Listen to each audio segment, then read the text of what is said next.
네, 세계 곳곳의 기후위기 소식 살펴보는 시간이죠. 손에 잡히는 기후 노광준 PD 나왔습니다. 안녕하세요. 네, 안녕하세요. 오늘은 어느 지역으로 가나요? 오늘은 한 주간의 기후 말말말로 골라봤습니다. 아, 맞다. 금요일이죠. 네. 네. 이렇게 그 기후 이슈를 하루에 하나씩 이렇게 소개를 해드리는데, 네. 그래도 못 소개한 이슈들이 굉장히 많은 그렇죠. 거예요. 소식은 많고 다 할 네. 수는 없고. 그리고 특히 이번 주 같은 경우는 이제 프란치스코 교황이 네. 기후 권고를 했거든요. 아, 기후 교황 변화에- 말씀이 나왔나요? 네, 기후 위기에 아. 대해서 직격탄을 전 세계 정부를 향해서 네. 했는데 사실 이거는 기후 분야뿐만 아니라 외신에서도 굉장히 중요한 뉴스입니다. 근데 우리나라 워낙 사건 사고가 많다 보니 네네. 이렇게 많이 묻히고 있는 것 같은데 그걸 포함해서 한 주간의 기후 말말말 정리해 볼까 합니다. 네. 첫 번째. 첫 번째, 박태환 아니고 박태환인데요. 아, 저 이거 진짜 고쳤거든요. 근데 이걸 SNS에 밴드에 올려놓은 거라 수정을 안 해가지고. 아, 지난 정말 10월 죄송합니다. 4일 수요일 김희숙 진행자의 여는 말 밑에 달린 청취자 댓글들 네, 반응입니다. 이날 죄송합니다. 진행자께서 굉장히 그 신박하고 또 멋진 여는 말을 하셨어요. 그 수영 선수 박태환 선수를 보고 자란 박태환 키즈들이 이번 아시안 게임에서 멋진 경기를 선보인 것처럼 네. 그레타 툰베리를 보며 영향받은 우리 툰베리 이모 오빠들도 기후 위기에 멋지게 대응해 보자. 내용이 정말 좋았거든요. 그런데 그걸 많이 들으셨나 봐요. 그 글도 좋고 내용도 좋고 그래서 댓글은 이 내용이 좋았어요. 이거보다는 박태환입니다. 박태환 선수인데 왜 박태환이라고 쓰셨어요? 이런 댓글들이. 아, 그러니까요. 제가 박태환이라고 읽었는데 직전에 수정하고 SNS에 올린 걸 그러니까요. 수정을 안 했더라고요. 그러니까 즉시 이제 급수습으로 오타를 수정을 하셨지만 댓글은 계속 들어오고 계속 다 있었다는. 박태환으로 고쳤는데도 장난으로 나중에는 이틀 지났는데도 박태환입니다. 일설에는 댓글 참여를 유도하기 위한 진행자의 큰 그림 아니었느냐. 그렇게- 어떻게 생각하세요? 큰 그렇게 그림이 주장을 있으셨나요? 해야겠습니다. 네. 앞으로 하나씩 틀려서 댓글을 유도하는. 알겠습니다. 첫 번째 말이었고요. 두 네. 번째 말은요. 우리가 살고 있는 세상은 무너지고 있으며 한계점에 가까워지고 있는 가운데 우리의 대응은 적절하지 않았습니다. 아, 이게 프란치스코 교황의 말씀입니다. 네. 현지 시간 4일 지구온난화로 세계가 붕괴되고 있다라고 경고하면서 화석연료 퇴출을 위해 국제사회가 긴급히 행동에 나설 것을 촉구하셨습니다. 근데 이번 발표가 그냥 어떤 언론 인터뷰의 형식이나 이런 게 아니라 네. 교황 권고 형식입니다. 아. 교황 권고는 찾아보니까 사목적 차원에서 발표하는 공식 가르침인데 네. 회칙과 교황 교서 그리고 서한 교서 다음으로 구속력이 강한 아주 강한 메시지라고 합니다. 네. 프란치스코 교황은 지난 2015년에 생태주의로 우리가 사회를 바꿔야 된다라는 회칙 찬미 받으소서를 반포했는데 이번 기후 권고가 그 후속편이라고 합니다. 네. 근데 내용을 읽어보면 이거 거의 기후 전문가급으로 현실의 문제를 아주 예리하게 지적을 하고 있습니다. 네. 일단만 소개를 하면 지구온난화가 지구촌이 직면한 큰 도전 중 하나다라고 지적을 하면서 기후붕괴를 막을 시간이 얼마 남지 않는다. 하지만 풍력 및 태양광 같은 청정에너지원으로의 전환과 화석연료의 포기가 필요한 속도만큼 진행되지 않고 있습니다. 라고 쓰고 계세요. 네네. 그러면서 특히 부자 나라들의 더 빠른 대응을 촉구하는데 제가 가장 눈여겨본 대목은 이 대목입니다. 전 세계 인구 중 소수의 부유층이 가난한 50%보다 더 많은 오염을 일으키고 있습니다. 네. 그러면서 오는 11월 30일 아랍에미레이트 두바이에서 열리는 제28차 유엔 기후변화협약 당사국 총회 COP28에서 반드시 화석연료 퇴출을 위한 구속력 있는 정책이 수반돼야 된다라고 말씀을 하고 계십니다. 아, 이건 찬찬히 한번 읽어봐야겠네요. 저도 못 읽고 넘어갔던 뉴스네요. 이거는 좀 그 전문을 사실 네. 로마 교황청에서 이제 영어로 발표를 했는데 전문을 좀 잘 해석해가지고 저희가 올려놓도록 하겠습니다. 네. 희망이 없다고 말하는 것은 모든 인류, 특히 가장 가난한 사람들을 기후변화 최악의 영향에 노출하는 걸 의미하기 때문에 자살 행위입니다. 네. 이런 말씀으로 맺고 있습니다. 강력한 메시지를 주셨네요. 네. 기후 정의에 대해서. 네, 그렇습니다. 자, 세 번째 말은요. 그래도 난 비행기 안 타고 갈 거다. 어떤 거예요, 주인님? 이 독일의 기후과학자이자 환경운동가인 진루카 그리말다 박사의 말입니다. 네. 이 박사가 기후과학자로서 이 탄소 배출량이 많은 비행기를 절대 타고 다니지 않을 거다. 나 출장 갈 때. 이렇게 선언을 하고 자신의 SNS에 꾸준히 그 실천기를 올려온 분이거든요. 네. 근데 문제는 그 이분이 요번에 이제 연구 출장을 갈 곳이 솔로몬 제도의 파푸아뉴기니였다는 거예요. 파푸아뉴기니에 비행기를 안 타고 가시면 예. 배를 타고 예. 그래서 독일에서 파푸아뉴기니까지 언제 출발하시는 거예요? 왕복 39,000km인데 네. 이 여정을 이렇게 쫙 계산을 해 놓더라고요. 그래서 기차 타고 버스 타고 페리 타고 화물선 타고 이렇게 가니까 왕복해서 한 2달 걸리더라. 뭐 요거를 이제 하지만 나는 이를 통해 한 4톤의 탄소 배출을 절감할 수 있겠다. 네. 이렇게 해가 선언을 하고 파푸아뉴기니로 떠났는데 6개월이 지났죠. 파푸아뉴기니 출장이. 네. 다시 돌아와야 되는데 돌아올 때도 난 비행기 안 타고 또 이렇게 오겠다라고 하니까 이제 그 직장인 연구소에서 연구소장이 전화를 했대요. 다음 주 월요일까지 당신 자리에 돌아와 있지 않으면 우린 당신을 해고한다. 해고할 수밖에 없다. 책상 빼겠다라는. 예.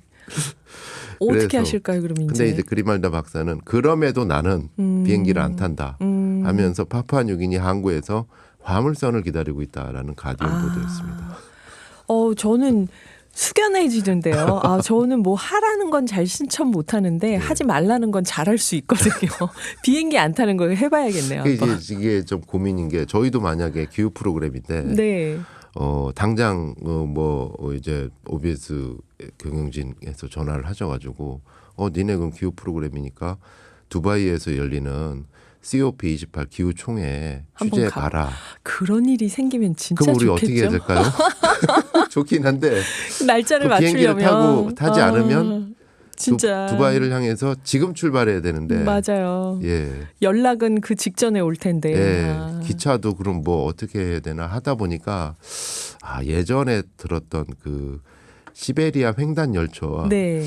이런 것 참 우리나라에 연결되면 좋겠다 하는 생각도 해봤어요. 저도 살짝. 말씀 들으면서 우리는 철도로 다니려면 끊겨 있는데 이 네. 생각이 들었어요. 네, 그렇습니다. 그렇구나. 네 번째는요. 기후 불안은 병이 아니다. 그럼요. 이 말은 진짜 무슨 말씀인지 알겠어요. 네, 어디서 나온 경향신문 얘기일까요? 보도인데요. 네네. 영국에서 이 심리 전문가들이 다 모여서 청소년 무료 상담을 하는데 네. 기후 불안증에 대해서 무료 상담을 하고 있대요. 네네. 영국에서. 청소년들이요. 네. 그래서 영국 옥스퍼드를 기반으로 세계 곳곳에 네트워크가 있는 기후 심리 동맹이라는 단체인데 기후 심리 동맹. 예, 이게 전문가 집단입니다. 네. 임상 심리학자, 상담사, 정신과 의사 등 지금은 한 전 세계 600명 정도 된다 그래요.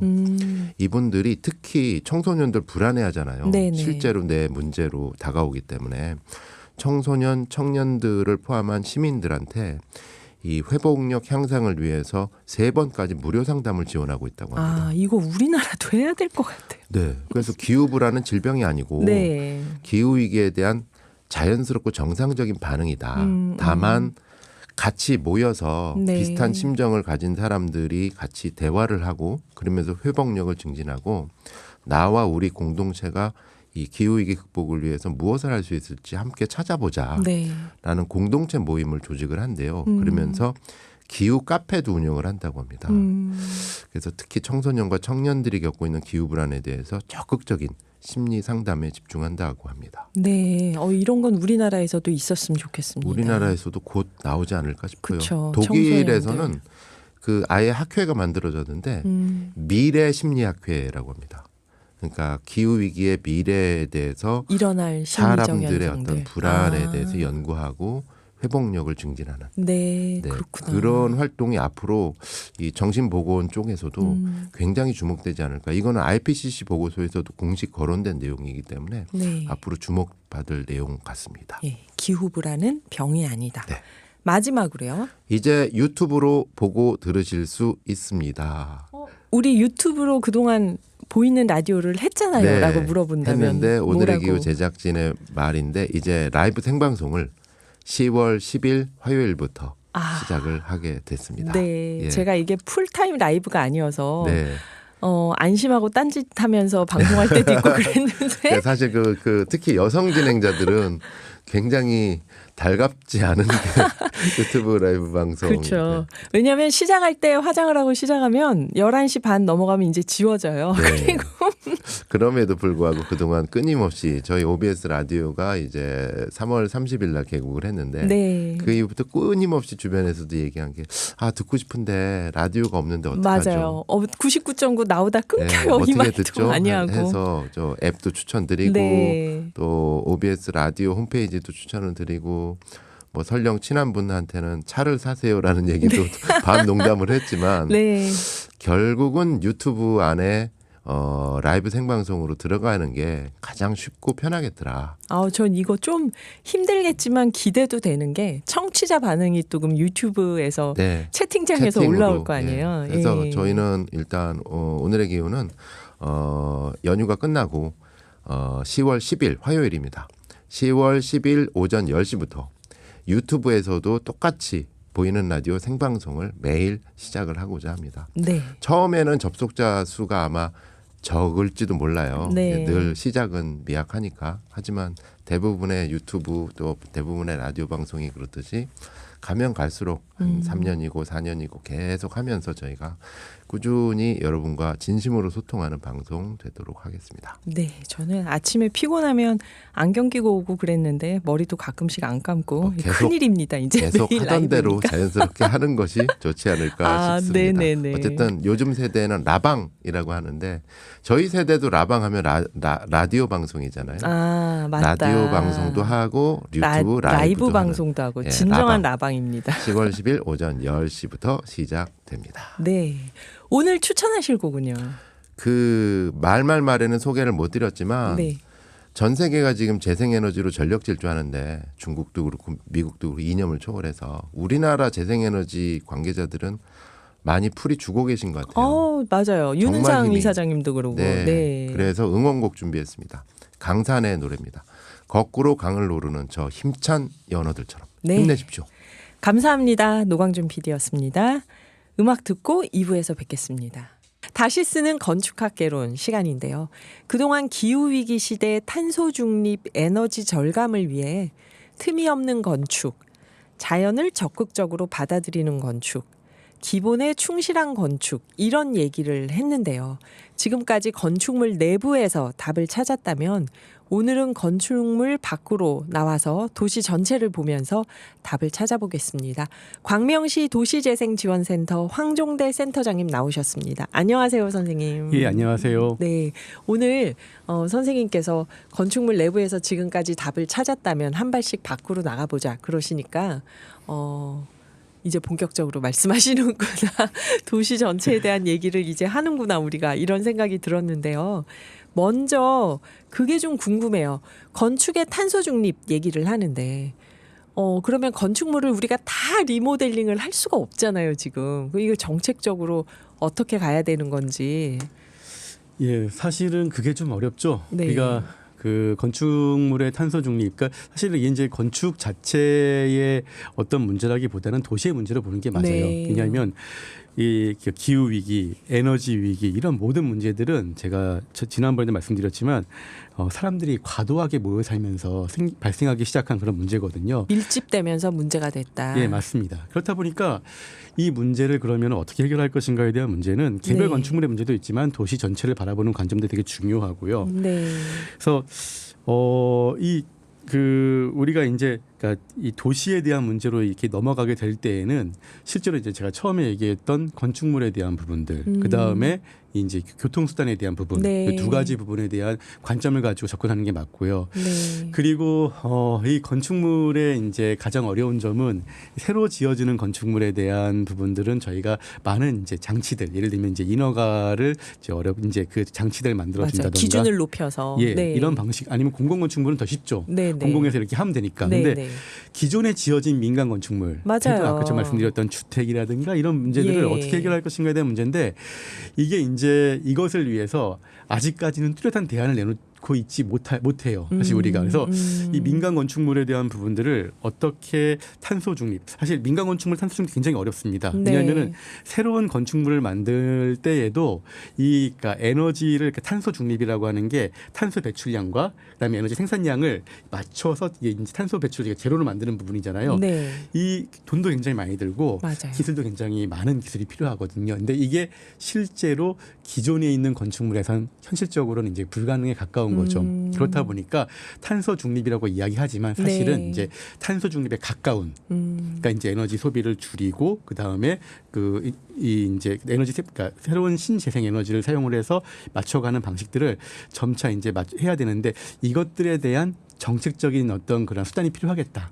이런 부분인 거죠. 그러니까 지금까지는 공공 건축물에 대한 목표치를 정부가 가지고 있는데 민간 건축물을 어떻게 할 것인가에 대한 새로운 정책을 만들어내고 그 목표치를 만들어내고 여기에 따라서 단계적으로 그러니까 뭐 지원금을 이제 하는 방법도 있겠지만은 좀 다양한 방법이 있을 것 같아요. 이런 것들을 우리가 좀 같이 사회가 같이 논의하면서 이런 정책을 발전시켜가는 것이 중요하겠다는 생각을 가지고 있습니다. 예, 그러면 오늘은 아니지만 다음에 언제 기회가 되시면 선생님의 정책 아이디어나 외국에선 어떻게 하는지 이런 사례들을 말씀해 주시면 좋을 것 같아요. 그러니까 집에서 살고 있는데 우리 집이 뭔가 탄소를 뿜뿜 내뿜고 있는데 어떻게 바꿔야 될지는 모르고 돈은 들어가고 이러는 거잖아요. 그러니까 이 문제가 그러니까 우리나라 좀 도시나 주택 정책이 좀 특수한 부분이 있어요. 아, 어떤 점이 특수할까요? 너무 빠른 속도로 우리가 이제 성장을 해오다 보니까, 네. 그러니까 이게 주택을 주택 공급에 이제 막 그 열을 올리던 시기, 속도를 내던 시기, 그 다음에 이제 어느 순간 되니까 중산층이 많아진 거예요. 네. 자금이 여력이 되니까 부동산을 가지고 한번 좀 돈을 벌어볼까, 뭐 아니면 자산의 가치를 상승시켜볼까 이런 이제 고민들을 좀 많이 했었던 시기였죠. 지난 한 20년간은 아마 그런 시기였던 것 같아요. 그래서 재개발, 재건축에 대한 문제도 굉장히 많았고 네. 이러다 보니까 실제로 우리 도시가 외국과는 다르게 기존에 있는 그 주택, 건축물을 이렇게 빠르게 철거하고 신축하는 이런 부분들에 굉장히 초점을 좀 많이 맞췄어요. 그런데 이제 여기에 이제 하나의 위기가 닥친 거죠. 기후 위기. 이제 그러면 정말로 우리가 이제 앞으로는 이런 게 가능할 것인가? 그러니까 지금까지는 뭐 그때 제가 이제 목재에 대한 얘기도 잠깐 말씀을 드렸지만은, 그러니까 새로운 이제 건물을 만드는 데 있어 가지고 탄소 배출에 대한 비용이 그렇게 적용이 안 됐죠. 안 됐죠. 예. 네. 근데 이제 앞으로 이제 계속해서 이 비용이 이제 적용이 되기 시작을 할 거예요. 그러면 실제로 건물을 짓고 도시를 만드는데 상당한 비용이 소모가 될 겁니다. 이제 이러한 상황들이 이제 접하게 될 때에 그럼 우리는 어떤 방향으로 이 건축과 도시를 대해야 될 것인가? 이제 이런 문제를 정책적으로 고민을 해야 되는 거죠. 네. 그러니까 제가 나중에 이제 기회가 되면 그 말씀을 드리겠지만 이러한 관점에서 도시의 지속 가능성에 대한 부분들을 정책적으로 전문가들과 정치인들 고민을 좀 해야 될 시점이 이제 도래했다라고 좀 이제 말씀을 드리고 싶습니다. 네, 그 시간은 반드시 만들겠습니다. 다음에 꼭 해주시고요. 오늘은 우리가 준비한 얘기를 선생님께서 저희에게 좀 하고 싶다고 하셨던 얘기를 조금 더 끌고 가보면 이제 주택을 어떤 주택이 탄소를 덜 배출하는가 혹은 절감할 수 있는가 지금까지 얘기했다면 여기서 조금 나가서 그러면은 어떻게 해야 도시의 건축물들이 도시의 구조가 탄소 배출을 줄일 수 있는가, 탄소 중립을 이룰 수 있는가 얘기를 할 때 먼저 좀 앞에서도 말씀하셨지만 우리나라 주택 시장에 독특한 점이 있다 그러셨잖아요. 어떤 걸까요? 우리나라에서는 집이 아무래도 뭐 투자 가치 이런 거. 예, 그렇죠. 이제 사실 우리가 뭐 지속 가능한 도시, 뭐 아름다운 도시, 아름다운 건축 주택을 이야기하다가도 당장 그럼 내가 가지고 있는 집이 이제 재건축이 될까? 그렇죠. 몇 년 안에 얼마 오를까? 뭐 신중하잖아요, 집 살 때. 자, 그 순간이 되면은 사실 이 모든 논의가 다 이제 잊혀지게 됩니다. 제가 발코니에 대한 얘기를 했는데 우리나라가 발코니를 확장하게 된 가장 큰 이유는 실거주 면적을 늘리기 위해서예요. 맞아요. 그러니까 분양 면적을 늘리게 되면은 그만큼 주택의 가치가 높아지기 때문에 그러니까 이 부분들이 이제 말하자면은 그러니까 부동산의 가치 때문에 네. 주택이 원래 가져야 하는 기능을 예, 이제 그러한 이제 원칙 아니면 주택이 가져야 되는 그 이제 그 질, 네. 주거의 질을 좀 포기하게 된 그런 상황이었던 거죠. 네.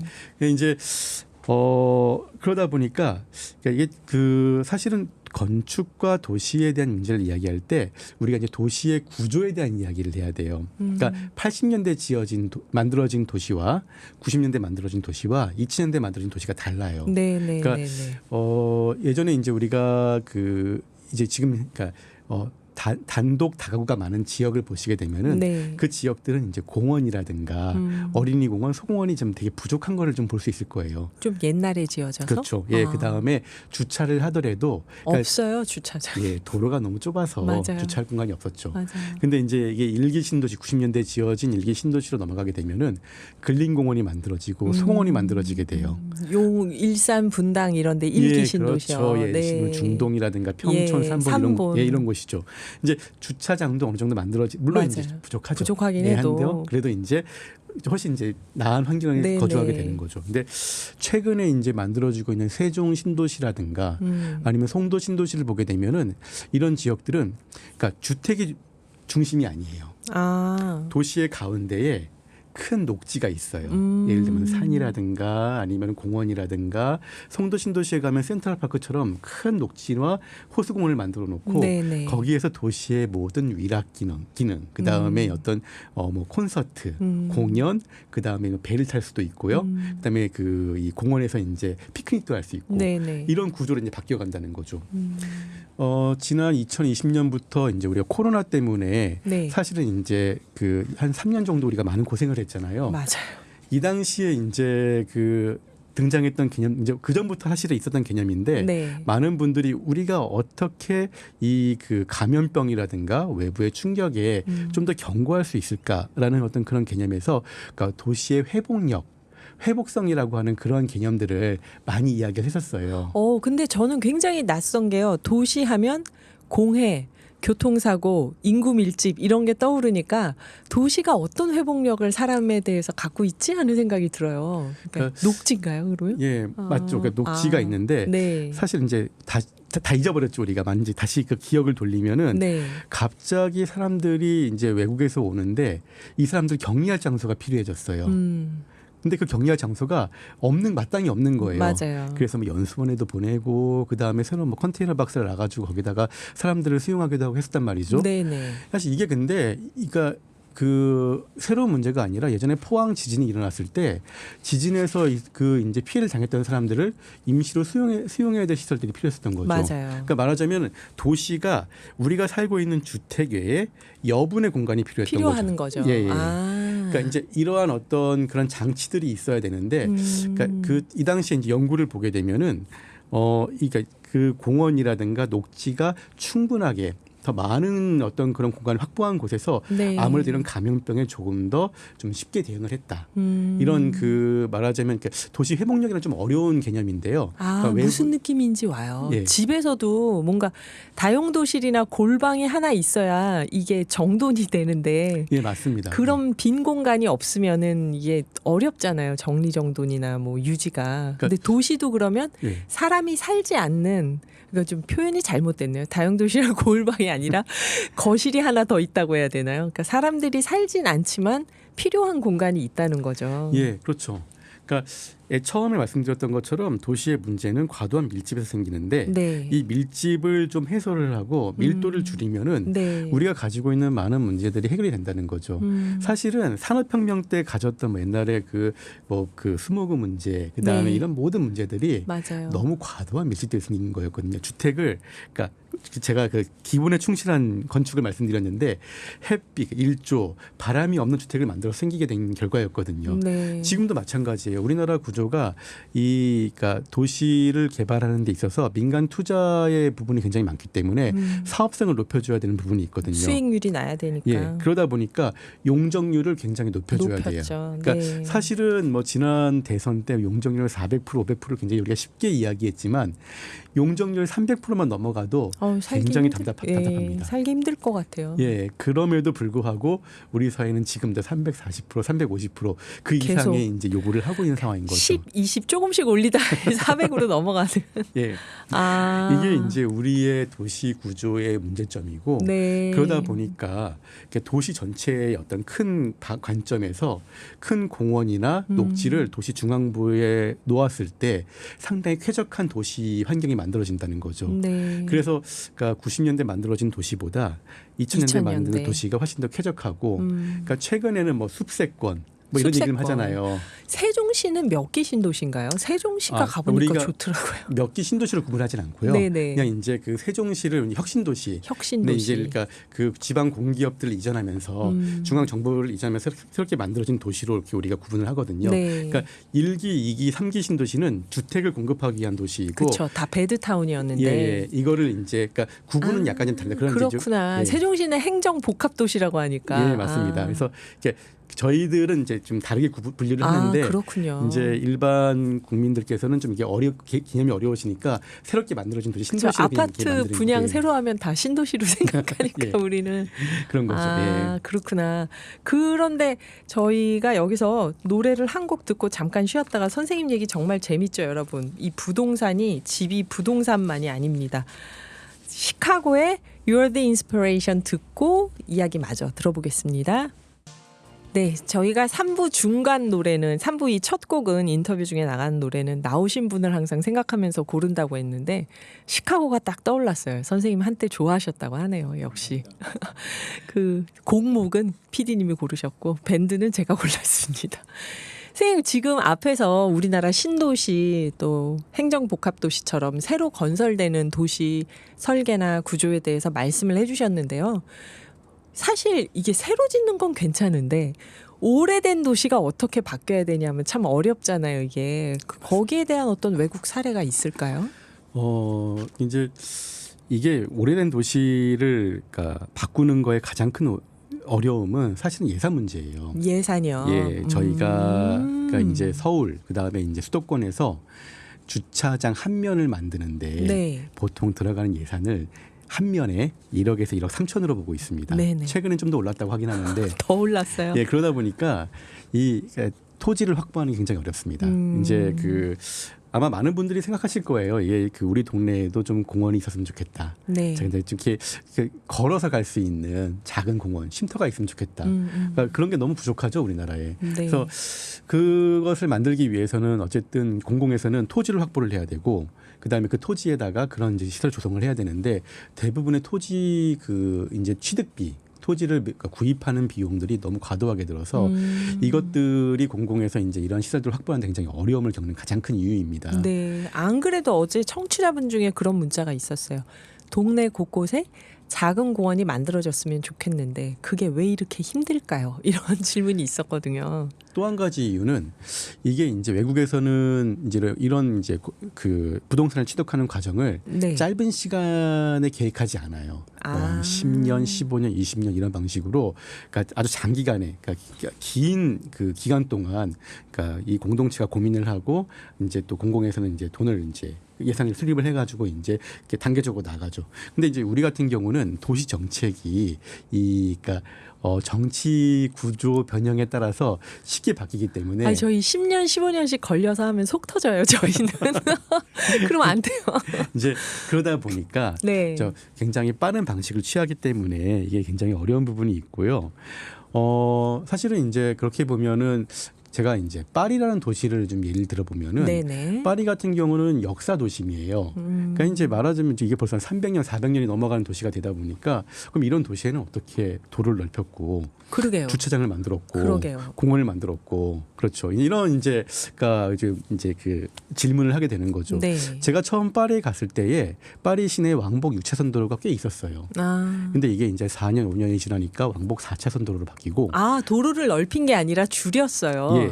이제 그 파리 지금은 이제 그 파리 시장님이 이제 그 파리 도시 연구소 소장님이셨던 분이 시장님 하고 계시는데 네. 그 전 시장님에서부터 그 전 시장님도 그러니까 아주 그 우리가 이해하기 어려운 이제 말씀을 하시는 거죠.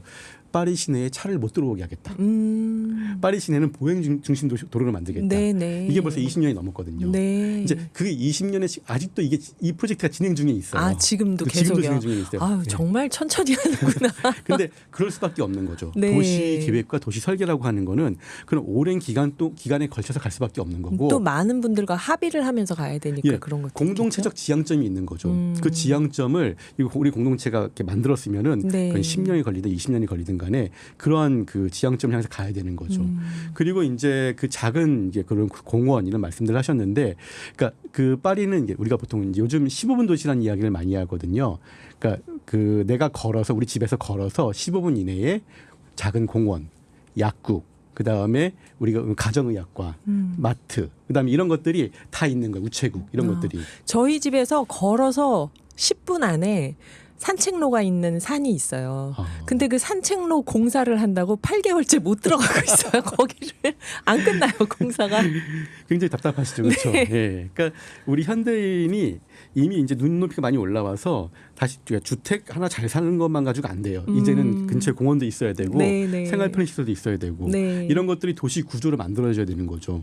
그러니까 이 보행 중심 도시 구조로 만들어야지만 차를 사용하지 않게 되고 차를 사용하지 않아야만 도시 내의 탄소가 절감되고 예, 저감되는 거죠. 당연히 미세먼지 문제도 상당히 해결이 될 거고. 예, 맞습니다. 네. 그러니까 파리 같은 경우에 그러니까 오래된 도시이다 보니까 파리 시내에 큰 공원이나 녹지를 만들 수가 없어요. 그렇죠. 작은 공원을 많이 만들지만 그러니까 어떻게 하냐면 파리 외곽에 그러니까 파리 면적의 20%가 녹지예요. 20%가 녹지인데 그 10%는 동쪽에, 10%는 서쪽에 큰 그 이 공원을 하나씩 가지고 있어요. 외곽이에요. 예, 그래서 이 두 개의 공원이 파리의 어떤 허파라고 하는데 파리의 공기를 바꿔주는 그런 역할을 하고 있습니다. 우리의 그린벨트하고 좀 비슷한 것 같네요, 느낌이. 그러니까 그린벨트는 그러니까 그 녹지를 만들기 위한 거라기보다는 네. 이게 그 서울이 확장되는 것을 막기 위해서 만들어진 그런 개념 성격이 좀 강하고요. 그린벨트 안에 들어가서 산책하진 않으니까. 예, 근데 그렇죠. 그 공원은 가서 산책할 수 있는 곳들인 거죠. 예, 그래서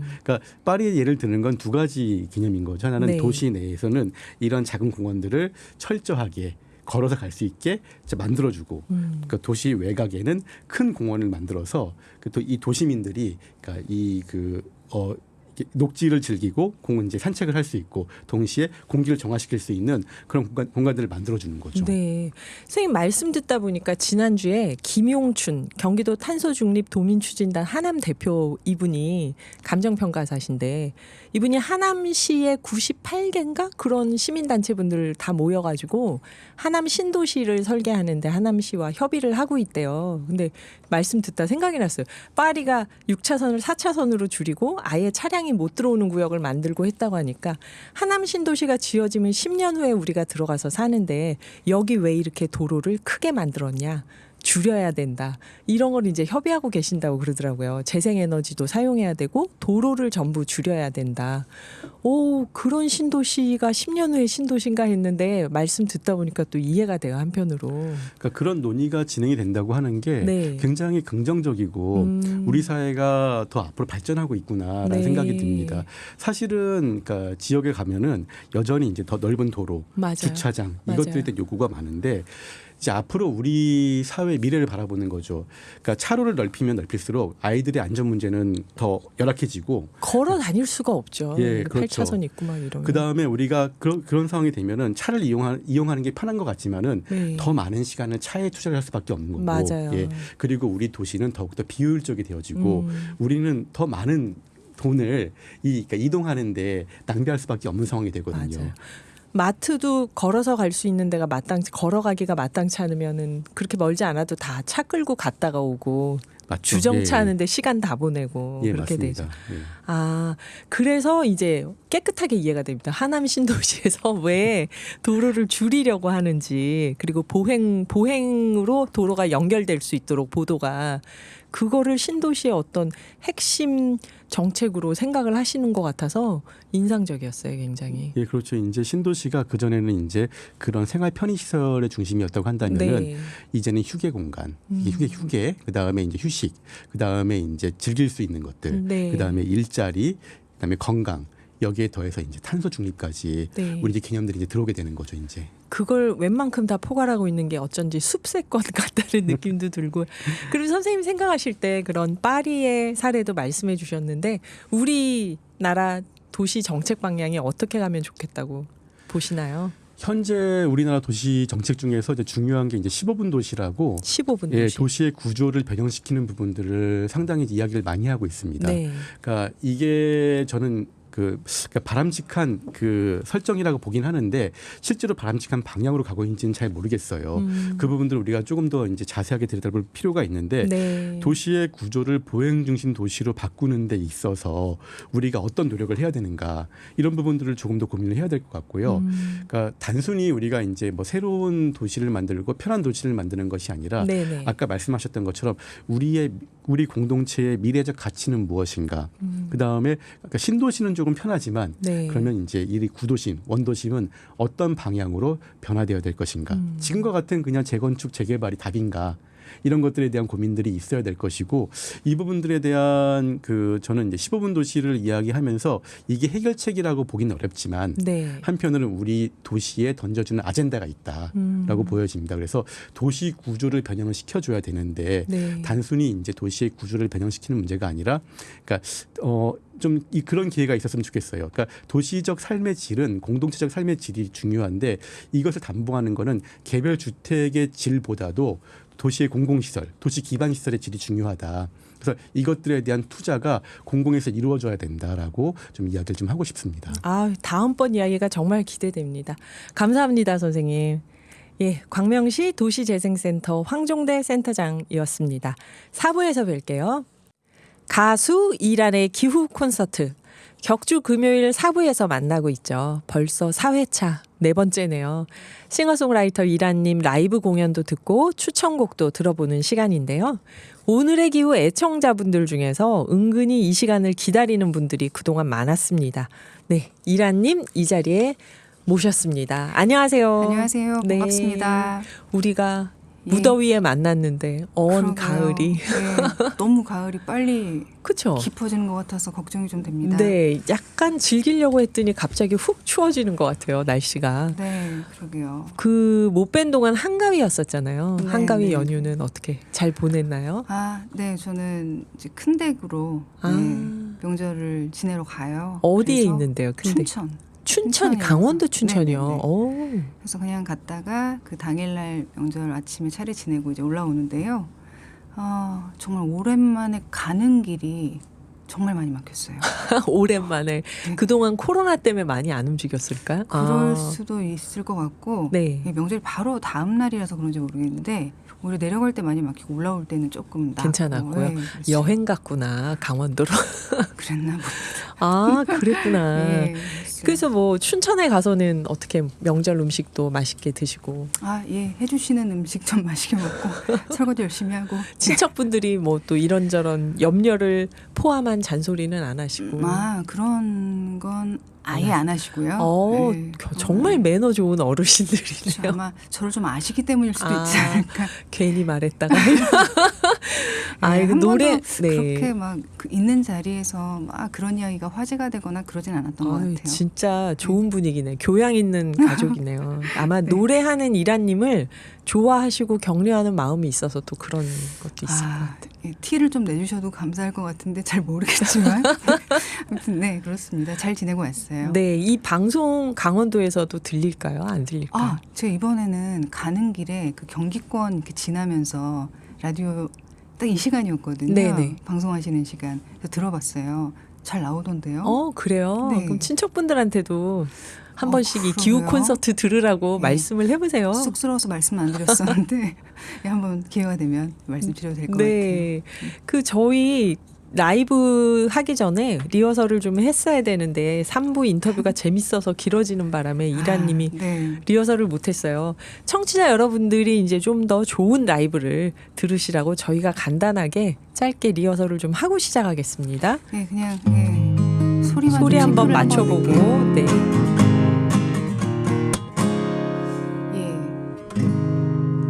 싱크 되셨나요?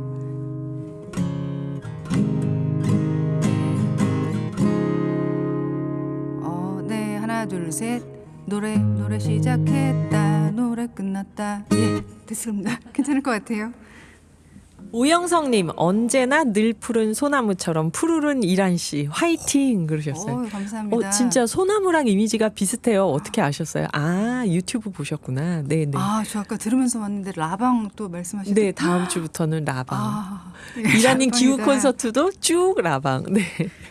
네, 반가웠습니다.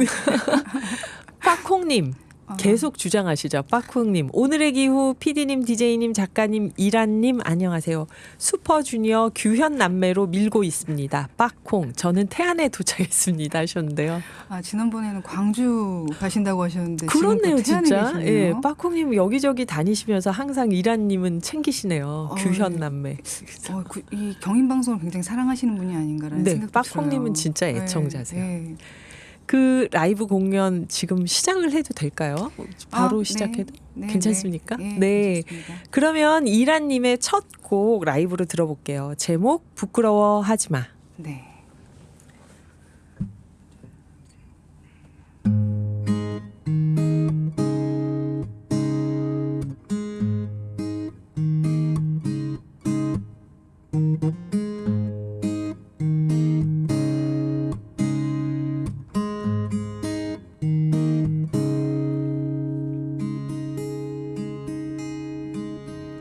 사랑해도 세상살이도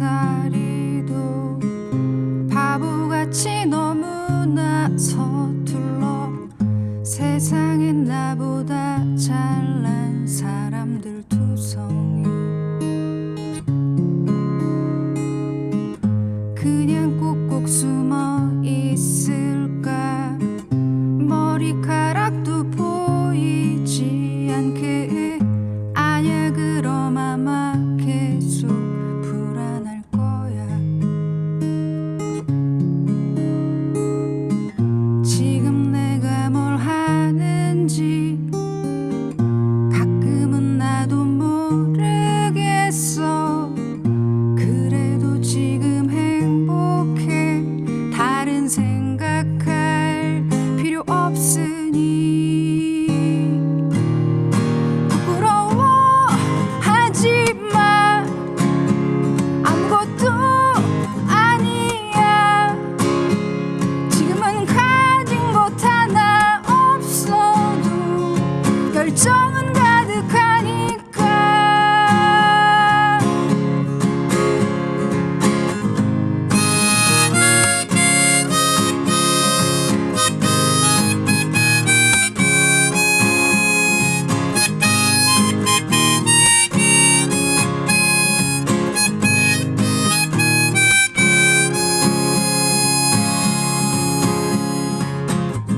이해하려 하지 않아 너만 옳은 건 아닌데 너만 잘났다 최고라 떠들어대지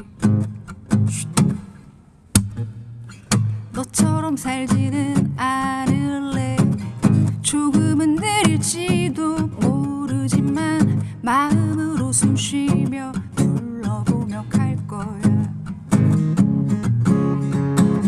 실력이 날 괴롭히고 나이에 우울하기도 해 그래도 힘을 내야지 그까짓 거 무시해버리고 부러워하지 마 아무것도 아니야 지금은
어휴, 감사합니다. 네, 감사합니다. 이윤희 님이 연습도 없었는데 저희 리허설 못하고 시작했으니까요. 맑고 청량한 음색의 라이브를 모처럼 운전하면서 듣고 있으니 귀는 호강하고 마음은 아유. 편안해지는 기분입니다. 이라님 짱짱이에요. 그러셨어요. 고맙습니다. 예. 저 이 노래가 네. 가까이서 들으니까 예전에 제가 가사를 잘못 알았어요. 제가 이란님 그때 덕수궁 네, 경복궁이 네. 아니라 덕수궁 앞에서 버스킹하는 거 네. 공연하는 걸 보고 이제 네. 아 저분 음악을 들어봐야겠다 하고 음반을 찾아봤다고 말씀드렸는데 네. 부끄러워하지 마를 제가 인생이 진짜 부끄러울 때 들었다고 지난번에 얘기했었잖아요. 네, 네, 네. 저는 이 가사를 잘못 알았어요. 시련이 날 괴롭히고 나이가 날 우울하게 한 줄 알았어요. 이 40대 아마 초반에 들었을 것 같은데 지금 들어보니까 예. 실력이 날 괴롭히고 네, 네, 네, 맞습니다. 가사가 이렇게 좋았네요. 그렇죠. 시련이 괴롭히는 게 실현도 아니라 괜찮은데요? 실현도 네. 괜찮은데. 실력이 더 사람들 마음에 와닿을 것 같아요. 내 실력이 나를 괴롭히고 이 뜻이잖아요. 네, 네, 네.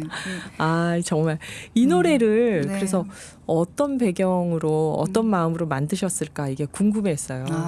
이 노래를 지금 오늘 선곡을 한 이유는 네. 지난번에 제가 신청을 했는데 마지막 네네. 곡으로 너무 짧게 나갔나 짧게 봐요. 나갔어요. 그래서 그래서요. 사람들이 되게 아쉬웠다고 이야기를 해서 예. 라이브를 오랜만에 불러보게 됐고요.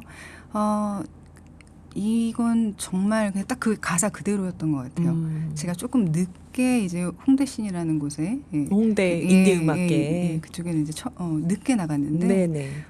그때 그런 생각도 많이 들기도 했고요. 워낙에 어린 친구들이 너무 실력 있고 이런 친구들 많이 만나기도 하고 그 앞에서 굉장히 작아지는 것 같기도 하고요. 네. 그리고 또 뭔가 제 하는 일이 또 좀 사회적 시선하고는 조금 떨어져 있어야 되는 부분이 좀 많이 있어서 그런지 모르겠지만 그런 것들이 훅훅 오죠. 예, 지금 내가 과연 잘하고 있는 건가 뭐 이런 생각이 들기도 하고요. 그러나 하여튼 또 가사에서도 지금 노래하고 있는 딱 이 순간이 굉장히 아무 생각이 안 들어서 행복할 때가 있거든요. 네네. 딱 그때가 희열이 좀 큰 것 같아요. 사실 뭐 진짜 무념무상이 되는 그 순간, 그런 때를 위해서 또 노래를 하고 있지 않나 싶기도 하고요. 아유, 뭐 난리 났어요. 4082님 짝짝짝 아니 이런 열창을 역시 이란님. 아이고, 고미영님, 감사합니다. 이란님 정말 음색 좋아요. 감사합니다. 아유, 예. 청개구리님이 내일 광명 오신다더니 이란님 내일 봐요. 그러셨어요. 네. 청개구리님을 밖에서 야외에서 뵙겠네요. 그렇죠. 예. 아주 반가울 것 같아요. 네, 자전거 타고 오실 겁니다. 아마. 그래서 인증샷도 찍으세요, 청개구리님. 내일 10시부터 12시 광명시 세빛공원에서 이란님 공연도 있습니다. 이 노래에 대해서 잠깐 말씀 더 드려도 돼요, 혹시? 더 많이 해주셔도 돼요. 네.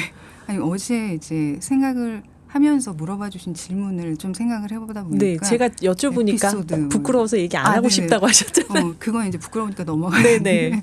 그러니까 에피소드가 다른 곡에 비해서 또 좀 많이 생각이 나기도 하더라고요. 그래서 좀 고등학생, 뭐 고3 학생들이 뭐 버스킹하는 걸 보고 와서 쪽지를 전해주고 가기도 하고요. 고3들이 이거 들으면 울 것 같아요. 엉엉 울 것 저는 같아요. 잘 몰랐어요.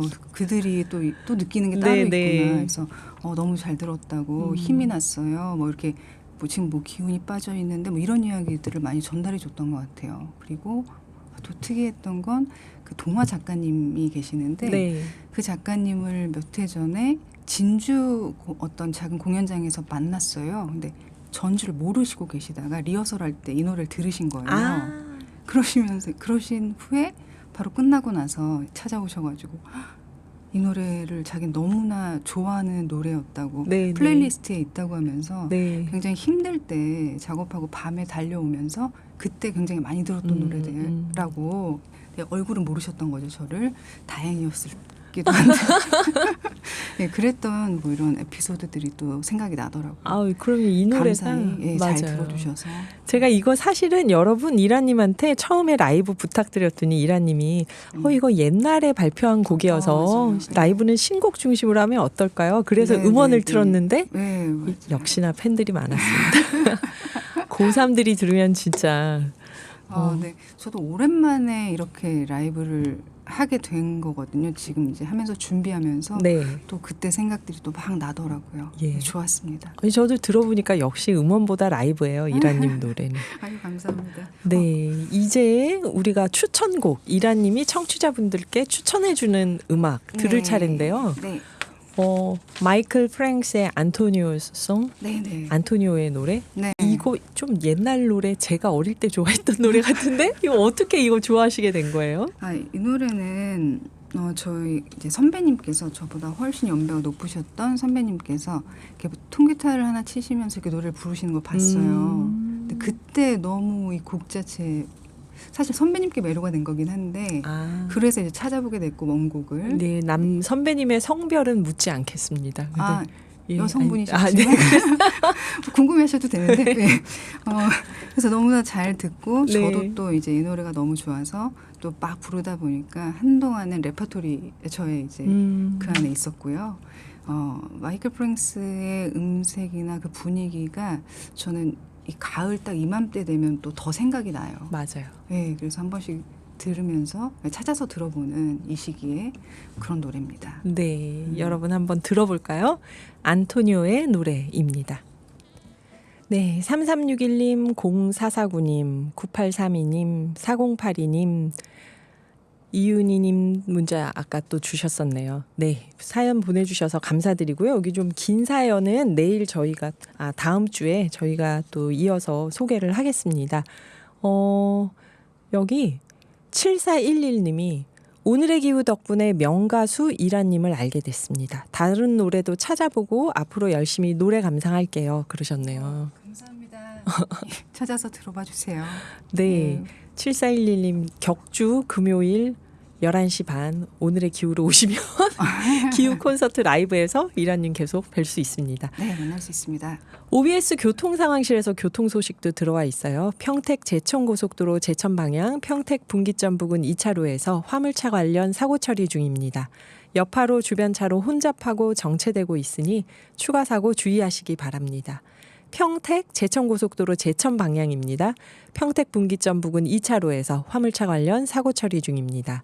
여파로 주변 차로 혼잡하고 정체되고 있으니 추가 사고 주의해 주시기 바랍니다. 네. 안토니오의 노래를 들으면서 이거 이란님이 부르시면 음색이랑 너무 잘 어울리겠다 이런 생각 들더라고요. 네, 언제 한번 라이브로 안토니오의 들려드릴 수 노래를 있으면, 네. 들려드려 볼게요. 한번 기회가 닿았으면 좋겠네요. 예. 자, 이제 마무리 음악이 또 이란님 음악이에요. 그런 여행이 좋아. 급하게 틀지 않고 노래의 소개를 간단히 좀 들어볼게요. 네, 노래 요즘 딱 그냥 어디 떠나기 너무 좋은 계절이잖아요. 네네. 예, 10월이 너무 빨리 갈 것 같아서 생각만으로도 좀 아쉬우니까요. 그냥 크게 욕심 없이 그냥 떠나는 것만으로도 좋은 그런 여행. 예, 그랬으면 좋겠다. 예, 다들 떠나셨으면 좋겠다고 생각하면서 한번 선곡을 해봤습니다. 네, 이 좋은 가을날. 이 음악은 최근에 발표한 노래인가요? 아니면? 이 노래도 기대라는 앨범. 아. 부끄러워하지만 있는 그 앨범에. 저 그 앨범 여러 번 들었는데 네. 부끄러워하지마만 띄엄띄엄 들으신 들었나 봐요. 거예요? 예, 부끄러워하지마만 계속 들었나 봐요. 네, 오늘 한번 들어보시고 네. 괜찮으시면 또 많이 들어주세요. 네, 네, 그러겠습니다. 네. 오늘 나와서 이렇게 노래도 들려주시고 얘기도 나누고 감사합니다. 고맙습니다. 네, 싱어송라이터 이란님이었습니다. 오늘 준비된 이야기는 여기까지고요. 이 프로그램은 방송문화진흥의 콘텐츠 제작 지원을 받아서 제작됐습니다.